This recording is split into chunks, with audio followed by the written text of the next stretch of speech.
रब्बी ज़िदनी इल्मा, रब्बी ज़िदनी इल्मा, रब्बी ज़िदनी इल्मा। Dear students, आज हम जो टॉपिक डिस्कस करने जा रहे हैं वो है फैक्टराइजेशन ऑफ क्वाड्रेटिक इक्वेशन। हमने क्वाड्रेटिक इक्वेशन के फैक्टर्स डेवलप करके देने हैं। ये टॉपिक आप 8th क्लास के अंदर भी पढ़ेंगे, 9th में भी पढ़ेंगे, 10th में भी पढ़ेंगे और इसके बाद आने वाली जो क्लासेस हैं उसके अंदर क्वेश्चंस के अंदर आपको ये फैक्टर्स फाइंड आउट करने होंगे। इसलिए आप इस टॉपिक को बड़े ध्यान के साथ समझिएगा। बड़ा आसान सा टॉपिक है फैक्टराइजेशन का।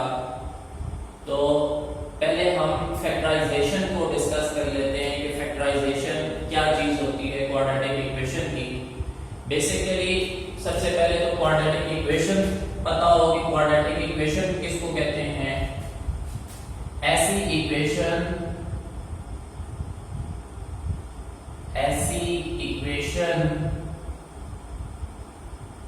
जिसकी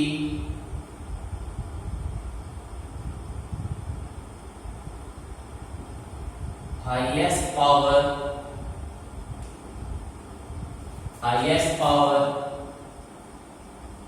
2 हो। ऐसी इक्वेशन जिसकी हाईएस्ट पावर 2 हो उसको हम क्वाड्रेटिक इक्वेशन कहते हैं। जैसा कि नीचे आपके पास इक्वेशंस दी हुई है, x square minus x minus 20। इसमें हाईएस्ट पावर जो है वो देखें कितनी है, 2 है। यहाँ पे भी हाईएस्ट पावर कितनी है, 2 है। यानी पूरी इक्वेशन के अंदर सबसे बड़ी जो पावर है वो अगर 2 है उस इक्वेशन की, तो ऐसी इक्वेशन को हम क्वाड्रेटिक इक्वेशन का नाम देंगे। फैक्टराइजेशन किसको कहते हैं? फैक्टराइजेशन का मतलब ये है कि वो किन चीजों को मल्टीप्लाई करके वो चीज आई है आपके पास। अगर इक्वेशन है तो इक्वेशन, अगर कोई वैल्यू है तो वैल्यू, किन चीजों को मल्टीप्लाई करके वो वैल्यू आपके पास आ रही है। जो भी जिन चीजों से मिलकर वो वैल्यू बनी है वो उसके फैक्टर्स कहलाएंगे। तो हमने क्वाड्रेटिक इक्वेशन की फैक्टराइजेशन करनी है। मीन के क्वाड्रेटिक इक्वेशन हमें दे दी गई है, हमने वो वैल्यूज ढूंढ के देनी है जिनको आपस में मल्टीप्लाई किया गया है, तो आपके पास ये इक्वेशन आ गई है। मसलन मुझे अगर कह दिया जाए कि 6 एक मेरे पास डिजिट है, इसके फैक्टर्स जो हैं वो मुझे फाइंड आउट करके देने हैं या इसको फैक्टराइज करना है मुझे, तो हमें आसानी से पता है कि ये मल्टीप्लाई किसके हैं, मल्टीपल्स किसके हैं, 2 और 3 को अगर आपस में मल्टीप्लाई कर दिया जाए तो किसके बराबर आ जाता है, 6 के इक्वल आ जाता है। तो ये 2 3 आपस में देखें मल्टीप्लाई हो रहे हैं तो ये इसके फैक्टर्स बन जाएंगे। बिल्कुल इसी तरह से हमने इस इक्वेशंस के फैक्टर फाइंड आउट करके देने हैं कि हमने किन चीजों को मल्टीप्लाई किया है तब ये आपके पास इक्वेशन आई है। इस चीज को क्या नाम देते हैं, फैक्टराइजेशन का नाम देते हैं। तो चलिए इसको स्टार्ट करते हैं कि फैक्टराइजेशन करने का तरीका क्या है। मैं आसान लैंग्वेज के अंदर इसको डिस्कस करूंगा, मैं मैथमेटिकल लैंग्वेज इस्तेमाल नहीं करूंगा ताकि आप लोगों को आसानी से चीजें समझ आ जाए। देखें, पहला स्टेप हमने करना क्या है। स्टेप नंबर 1 के अंदर, स्टेप 1 में अरेंजमेंट करनी है, इक्वेशन की अरेंजमेंट करनी है। किस तरतीब से अरेंजमेंट करनी है? सबसे पहले आपके पास हाईएस्ट जो पावर है 2 वो आनी चाहिए, फिर उससे कम वाली पावर आनी चाहिए, फिर उससे कम वाली पावर आनी चाहिए। तरतीब क्या हो, पहले पावर 2 हो, फिर पावर 1 हो और फिर पावर आपके पास 0 वाली आएगी। इस तरतीब के अंदर आपकी अरेंजमेंट होनी चाहिए। ये स्टेप नंबर 1 बन जाएगा। अगर आपकी इक्वेशन इस तरतीब में नहीं है तो हमें चीजें पता है कि इक्वल के एक साइड पे अगर कोई चीज प्लस हो रही है, दूसरी साइड पे लाएंगे तो वो माइनस हो जाएगी, और अगर इक्वल के एक साइड पे कोई चीज माइनस हो रही है और उसको दूसरी साइड पर लाएंगे तो वो प्लस हो जाएगी। इस चीज को ध्यान में रखते हुए हम इक्वेशन को इस जैसा बना लेंगे। ये स्टैंडर्ड इक्वेशन आपकी क्वाड्रेटिक की लिखी हुई है। जब ऐसी बन जाएगी फिर आपने क्या करना है, फिर आपने स्टेप नंबर 2 के अंदर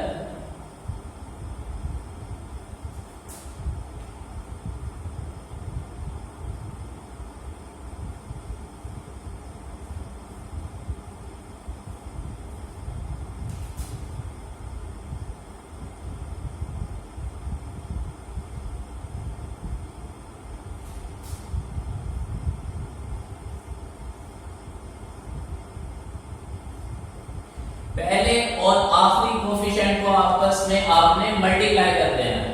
स्टेप नंबर 2 के अंदर क्या करना है, मल्टीप्लाई करना है पहले एंड लास्ट कोफिशिएंट। पहला और लास्ट कोफिशिएंट कौन सा, यहां मैं टिक करने लगा हूं, यहां पे कोफिशिएंट है। यहां देखिए x स्क्वायर के साथ कुछ नहीं लिखा हुआ तो 1 लिखा हुआ होता है।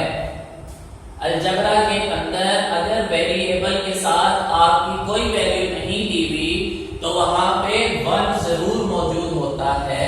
तो उसी वजह से मैंने यहाँ पे रेड पेन से लिख लिया कि आपका ये फर्स्ट कोफिशिएंट है और ये आपका लास्ट कोफिशिएंट है। आपने इन दोनों को आपस में मल्टीप्लाई कर लेना है। चलो मल्टीप्लाई करें। 1 को 20 से मल्टीप्लाई किया तो आपके पास क्या आ गया, 20 आ गया। ठीक है, मैं तरतीब से चलूंगा ताकि आप लोगों को अच्छे से ये समझ आ जाए। पहली और आखिरी रकम को आसान लफ्जों में अगर मैं कहूं तो पहली और आखिरी रकम को आपस में आपने मल्टीप्लाई कर लेना है। मल्टीप्लाई किया तो मेरे पास क्या आ गया, 20 आ गया। अब आपने टेबल काउंट करना शुरू करने, लेकिन शर्त ये है कि तरतीब से काउंट करने। 20 तो बहुत सारे टेबल्स पे आ जाएगा, लेकिन मैंने क्या कहा कि शर्त है कि आपने उसको तरतीब से शुरू करना है। तरतीब मतलब पहले 2 से, फिर 3 से, 4 से, 5 से, कोई आपने जंप नहीं लगाना टेबल्स काउंट करने के दरमियान। ठीक है, अब 20 को काउंट करना शुरू करें। 1 मल्टीप्लाई 20 करें तब भी 20 आ जाता है। 2 मल्टीप्लाई 10 करें तब भी आपके पास 20 आ जाता है। 3 के टेबल पे 20 नहीं आता। 4 मल्टीप्लाई 5 करें तो आपके पास 20 आ जाएगा और 5 मल्टीप्लाई 4 करें तो तब भी आपके पास 20 आ जाएगा। लेकिन अब देखें कि आपके पास 4 और 5 के जो फैक्टर्स हैं वो तो ऊपर भी लिखे हुए थे, नीचे भी आपने वही लिख दिए। रिपीट नहीं करने, जो ही आपके पास रिपीटिशन आ जाए यानी कि वही फैक्टर्स आपके पास दोबारा आ जाए तो आपने स्टॉप कर देना है और उसको दोबारा भी नहीं लिखना। आपने फैक्टर्स बनाना स्टॉप कर देने हैं और उसको रिपीट भी नहीं होने देना। ठीक है, यहां तक हमारे फैक्टर्स बन गए। ये सारे फैक्टर्स हैं जिनमें 20 आपका आ जाएगा। ठीक हो गया। अब आपने अगला पॉइंट, अगली चीज क्या देखनी है, आपने सेंटर वाली वैल्यू चेक करनी है कि सेंटर वाली वैल्यू क्या है। स्टेप नंबर 3,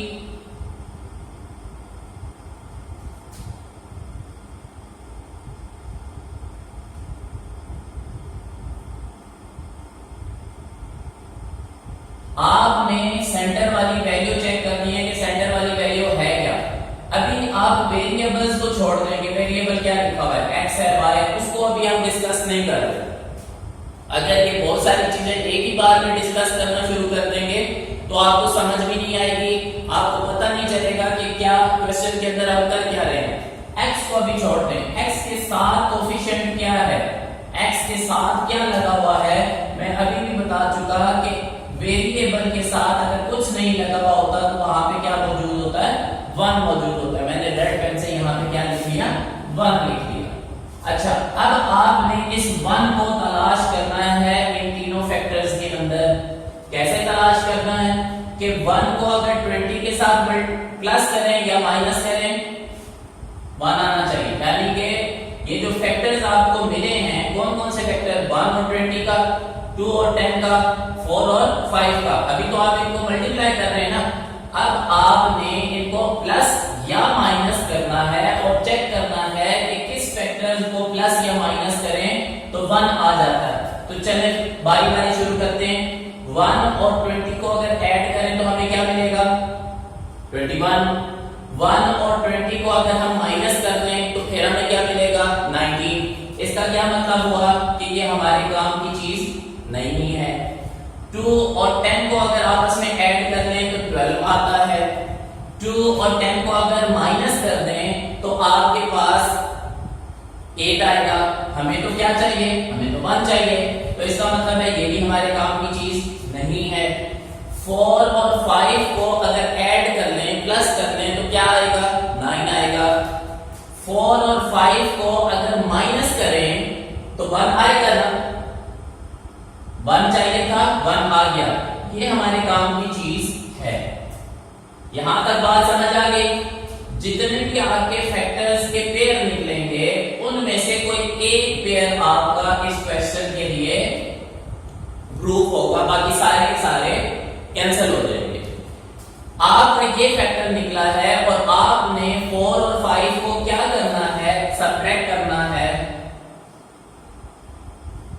लिख लें बेशक साथ में, 4 और 5 को क्या करना है, सबट्रैक्ट करना है, तो तब आपके पास 1 आता है।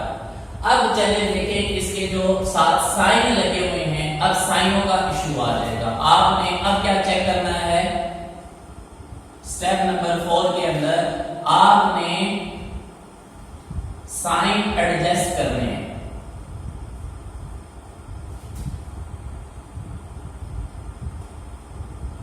आपने साइन एडजस्ट करने हैं और ये कोई मुश्किल काम नहीं है। देखिए यहां पे जो 1 है, इस 1 के साथ क्या आया हुआ है, इस 1 के साथ माइनस आया हुआ है। तो यहां पे आपने क्या करना है, सेपरेट करना है, माइनस करना है, तब आपके पास 1 आना था। तो आपके पास आसान तरीन रूल क्या है कि माइनस कब लगेगा, जब आपके पास बड़ी वैल्यू के साथ माइनस होगा।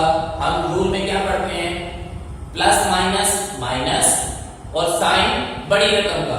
तो बड़ी रकम के साथ अगर हम माइनस लगा दें तो आपके पास 1 जो है वो किसका आ जाएगा, माइनस का। जरा चेक करते हैं, 4 प्लस का कर दें, -5 कर दें, plus minus minus minus minus ही करना है ना आपने, सब्ट्रैक्ट ही करना है ना आपने। तो माइनस आप बोल रहे हैं 5 में से 4 को माइनस कर दें तो 1 बचेगा। और साइन किसका करना है, बड़ी रकम का। तो बड़ी के साथ क्या है, माइनस है, तो वो आपका माइनस कर दे, ठीक है। बाकी आप भूल जाएंगे, वो मल्टीप्लाई के अंदर साइन कौन सा है उसको छोड़ दें, लंबे तरतब के अंदर नहीं पढ़े आप। प्लस और -5 आपके फैक्टर बन गए। चलो अब क्वेश्चन के ऊपर आ जाते हैं। 1x के 1 आपकी अपनी मर्जी है, लिखना है लिख लें, नहीं लिखना तो कोई इशू नहीं। अब इसके बाद ये जो 1x है जिसको मैं सर्कल आउट करने लगा हूं, इस 1x को नहीं लिखना, बल्कि इसकी जगह आपने ये फैक्टर लिखने हैं जो अभी अभी हमने बनाए हैं। क्या बनाया है, +4 बनाया है। आप लिखें +4। अब 1 के साथ क्या वेरिएबल लिखा हुआ था, x लिखा हुआ था, आप भी वही वेरिएबल लिख लें। 1 नहीं लिखना, 1 की जगह 4 और 5 आ जाएगा। और जो वेरिएबल यहाँ पे मौजूद है, अगर x है तो x लिखेंगे, यहाँ पे अगर y है तो y लिखेंगे, z है तो z लिखेंगे, t है तो t लिखेंगे। कुछ भी वेरिएबल यहाँ पे आ जाता है तो वही वेरिएबल यहाँ पे आप लिखोगे। आगे आपके पास क्या है, -5, आप भी -5 लिख लें और साथ में वेरिएबल डालना है, वही वाला जो ऊपर आया था, ये वेरिएबल डल गया। आगे आपकी वैल्यू क्या है, -20 = 0। हो सकता है कि ये आपको 4 स्टेप समझ आ गए होंगे। अगर ये 4 स्टेप आपको समझ आ गए हैं तो फिर बड़े आसानी के साथ आप इस क्वेश्चन को सॉल्व आउट कर लेंगे। अब बाकी आगे कोई मुश्किल काम नहीं है, पेयर बना लें। एक पेयर ये बन जाएगा, दूसरा पेयर आपका ये बन जाएगा। अब इसके अंदर से कॉमन निकलेगा, देखिए 1 और 4, इसमें से तो कुछ भी नहीं कॉमन निकल रहा। ये x के है और ये x है, क्या कॉमन निकलेगा, x कॉमन निकल आएगा। अंदर क्या बच जाएगा, 1x प्लस 4 बच जाएगा, माइनस यहां पे 5 है और ये 20 है, 25 से डिवाइड हो जाता है ना, तो इसमें के 5 कॉमन निकल आएगा। यहां पे आपके पास क्या बच जाएगा, x, 5 तो बाहर कॉमन निकल गया था। अब 20 की जगह आप क्या लिखेंगे, 4, क्यों 4 लिखेंगे, क्योंकि जो चीज कॉमन ली जा रही होती है इसका मतलब ये होता है कि वो अंदर और सारी रकम के साथ डिवाइड हो रही थी। तो 20 के साथ जब 5 को आप डिवाइड करवाओगे तो क्या आ जाएगा, 4 आ जाएगा आपके पास। अब सेंटर में रहा साइन का मसला, साइन क्या लगेगा यहाँ पे, ये तो माइनस आया हुआ है, लेकिन आप माइनस नहीं लगाएंगे।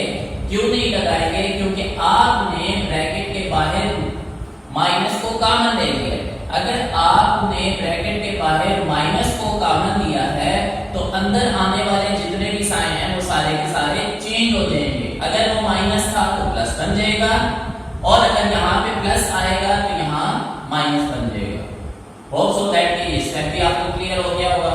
अब जरा गौर करें कि हमारे पास जो ब्रैकेट्स आई हैं, ब्रैकेट्स के अंदर जो वैल्यूज आई हैं वो बिल्कुल एक जैसी हैं, ठीक है। जो ब्रैकेट्स के अंदर वैल्यूज आई हैं वो दोनों एक जैसी हैं। देखिए x + 4 है, x + 4 है, दोनों एक जैसी हैं। अगर दोनों वैल्यूज ब्रैकेट के अंदर एक जैसी आती हैं तो आप समझ जाएं कि आपने फैक्टर ठीक बनाए हैं और आपका क्वेश्चन बिल्कुल ठीक चल रहा है। अब x + 4 इधर भी है और x + 4 इधर भी है, इसको कॉमन ले लें।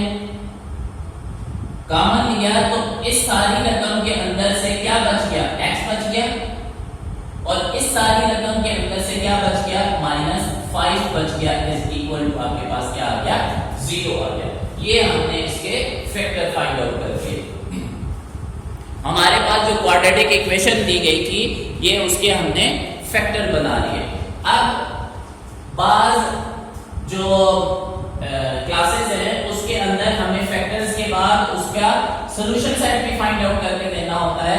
तो सॉल्यूशन सेट फाइंड करने के लिए क्या करना है कि जो फैक्टर्स बनाए हैं हर फैक्टर को अलग अलग 0 के इक्वल रख लें। x + 4 उसको 0 के इक्वल रख लिया, x - 5 उसको भी 0 के इक्वल रख लिया। x + 4 है, इक्वल के राइट साइड में जाएगा तो क्या बन जाएगा, माइनस बन जाएगा, और ये भी इसी तरह से इक्वल के राइट साइड पे जाएगा तो ये माइनस था प्लस बन जाएगा।